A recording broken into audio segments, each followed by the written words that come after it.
Et salut à tous, c'est Axel. On se retrouve aujourd'hui pour une nouvelle vidéo sur la location de voitures entre particuliers. Aujourd'hui, on va voir un sujet très important qui est votre profil de loueur en général, vos annonces de voitures qui sont sur le site Turo et Getaround.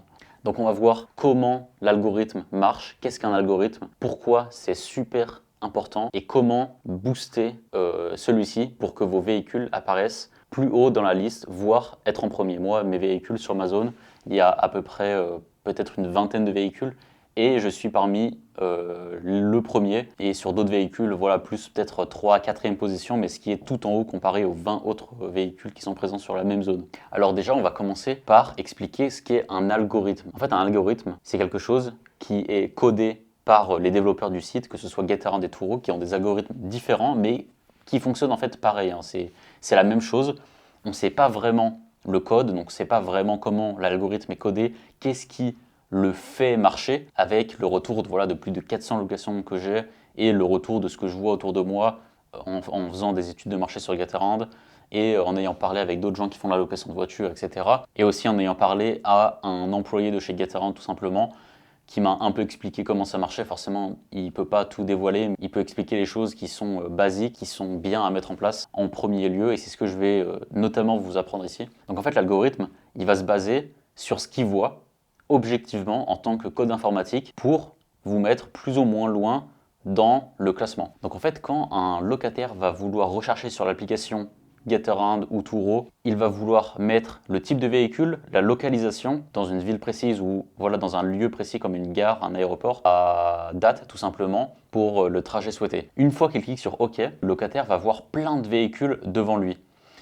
notamment le vôtre. Lorsqu'il va cliquer dessus, ça va faire une impression sur votre véhicule. Ça va faire un taux d'impression. Donc combien de personnes voient votre annonce comparé à combien de personnes cliquent sur l'annonce en premier. Donc ça va faire un ratio. Et plus ce ratio est élevé, plus un nombre de gens cliquent sur votre annonce et pas celle d'un autre, ça va faire augmenter le ranking et ça va faire remonter votre annonce. Parce que Getaround, ils veulent gagner un maximum d'argent. Et s'ils voient que votre annonce attire tout le monde, forcément ils vont la mettre en avant automatiquement. C'est l'algorithme. Au-delà de ça, si la personne, après avoir cliqué sur votre annonce, passe directement à l'achat sans même voir les autres véhicules, ça vous rapporte encore plus de points. Parce que votre annonce, à la fois, elle a attiré vite la personne, et en premier lieu, et la personne a passé commande. Du coup, Getaround, voilà, il va mettre en avant votre véhicule tant que ça arrive, jusqu'à ce que ça arrive un peu moins. Et voilà, peut-être que votre véhicule va passer de premier à deuxième, il va changer régulièrement entre ses positions parce que l'algorithme, il travaille constamment. Donc ça, c'est un des premiers points. Il faut que, dans sa globalité, votre annonce, elle soit bien pour que le locataire la voit, clique dessus et paye. Maintenant, on va voir plus en détail pourquoi il payerait, pourquoi il cliquerait dessus. Déjà, il y a la photo. Ça, on verra dans une autre vidéo, mais il faut absolument que vous preniez soin de prendre des bonnes photos. Tout simplement, avoir un bon téléphone comme un iPhone. Si vous n'en avez pas, demandez à votre voisin, à votre ami de vous le prêter juste pour prendre en photo votre véhicule. Il ne faut pas qu'il y ait de véhicule autour. Mais bon, tout ça, on le verra dans une autre vidéo. Et voilà, faites-moi s'il vous plaît des belles photos. Ensuite, on a la description. Si la description est complète, que vous indiquez qu'il y a des pneus neige, des chaînes, des chaussettes à neige, certaines options comme un siège bébé, des barres de toit, le Bluetooth, le client n'aura pas à aller en arrière et à rechercher sur d'autres véhicules si eux ont une description meilleure. Par exemple, si moi je veux louer un véhicule pour faire 1000 km aller-retour, j'aimerais bien qu'il y ait le Bluetooth dans le véhicule.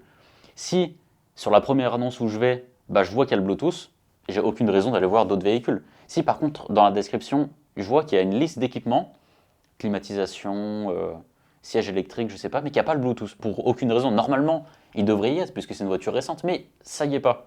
Moi je me dis, j'ai pas trop envie de faire 1000 km sans Bluetooth. Et vu qu'on ne peut pas envoyer de message au loueur avant de louer, je vais juste aller sur un autre véhicule, c'est pas grave. Donc c'est ça l'importance d'avoir une description complète, c'est de ne pas perdre des clients inutilement. Et en plus de ne pas perdre des clients inutilement, ça vous évitera des messages qui auraient pu avoir une réponse directement dans une description. Maintenant vient le point des notations. C'est forcément ce que tout le monde va penser en premier lieu. C'est pas ce qui fait augmenter votre véhicule le plus, mais c'est une des choses principales. C'est super important d'avoir des bonnes notes sur votre véhicule, Tout simplement parce que d'un premier coup d'œil, le locataire va plus aller vers un véhicule 5 étoiles que 4 étoiles ou 4,2. Voilà, il ira vers le 4,8, 5 étoiles. C'est beaucoup mieux pour lui. Il sait qu'il ne va pas se prendre la tête avec le loueur. Et en fait, pour avoir des bonnes notes, on le verra plus précisément dans une autre vidéo, mais c'est simple, il y a une bonne communication avec le locataire, envoyer des messages avant la location, pendant et après la location, pas des messages trop longs, mais de politesse. Vous pouvez demander à ce que le locataire laisse un avis après votre location pour lui demander voilà, de laisser son avis. Vous dites que vous êtes nouveau encore sur la plateforme et que ça vous aiderait énormément qu'il laisse un avis. En général, les gens mettent des 5 étoiles. S'ils ne veulent pas mettre de 5 étoiles à la base, ils vont se dire « Ah, bon, bah, je ne vais pas aller lui mettre mon petit 4 étoiles parce que c'est un nouveau sur la plateforme. » Le prix de votre véhicule joue aussi sur la note. Voilà, si le véhicule n'est pas cher, les gens ils mettront des 5 étoiles.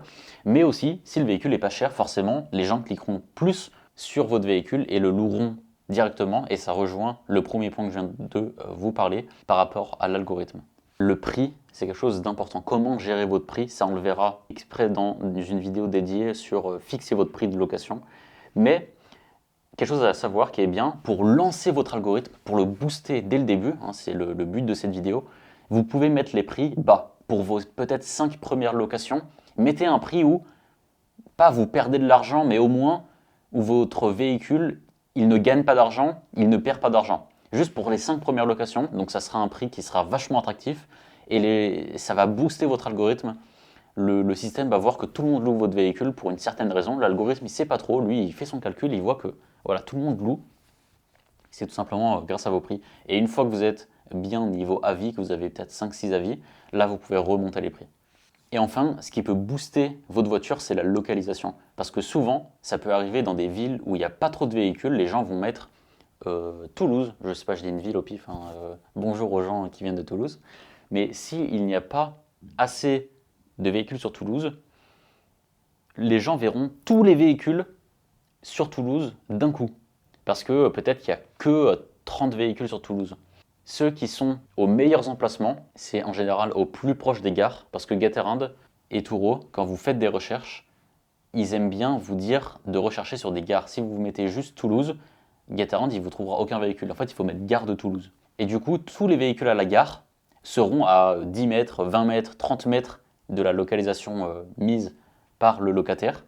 Et forcément, ils apparaîtront beaucoup plus en avant que si vous êtes en périphérie, en dehors de la gare, où vous êtes à voilà, 1 km, 2 km. Même si votre véhicule n'est pas cher, que plein de raisons, votre véhicule ne sera pas forcément en premier parce qu'il sera à 1 km. Et voilà, j'espère que cette vidéo vous aura plu. C'était une vidéo assez courte avec quand même pas mal d'informations, pas mal de choses à mettre en place de votre côté si vous ne l'avez pas déjà fait. Et n'hésitez pas dans les commentaires à me demander pour d'autres sujets de vidéo ou à me poser des questions, peu importe, ou me contacter par email, j'ai mis mon email dans la description. Je vous souhaite à tous une agréable journée ou soirée, pour moi c'est le soir. Il est 20h40 et je vais manger parce que j'ai super faim. Je vous laisse, merci à vous.